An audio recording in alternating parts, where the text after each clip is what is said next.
Zeg Dries, wat was nou in 2013 voor jou het hoogtepunt? Nou, wel de opname van de single die ik straks ga doen ook. De liefde van je vrienden. Daar hebben we een clip opgenomen tijdens de Gay Pride. En het was een geweldig evenement. Ik weet niet hoeveel mensen er op de been waren in Amsterdam, maar het was heerlijk weer. Dus op die boot, door de grachten. Ik had een beetje het gevoel van Nederlands elftal in 1988. Die sfeer was het. Dus daar had ik zo'n geluk bij. Geweldig. Dat was dus in juli.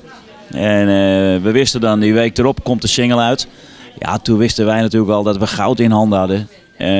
Door die beelden. En dat is ook gebleken, want het liedje is ontzettend goed opgepakt.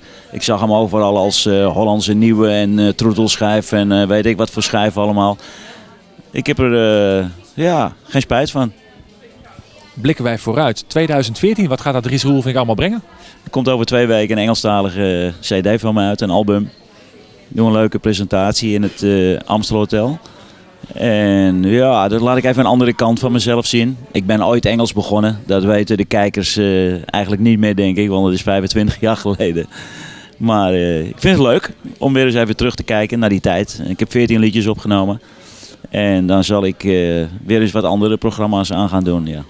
Ja, ik zie overal wel de humor van in. Neem maar even de commercial toen voor de ANWB. Had ik natuurlijk ook kunnen zeggen, doe ik niet. In een gele zwembroek, maar... Dat vond ik niet zo heel erg. Die achtervolgt me nog steeds een beetje.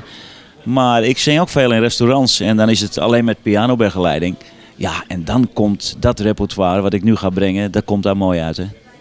De cd met Engelstalige cd. Zijn dat nieuwe nummers? Of zijn dat toch voorbeelden die je in een nieuw jasje hebt gestopt? Ja, allemaal covers. 14 stuks. Moet je denken aan Tony Bennett, Engelbert Humperdinck, Tom Jones. In die sfeer zit het allemaal. Er zijn veel ballads.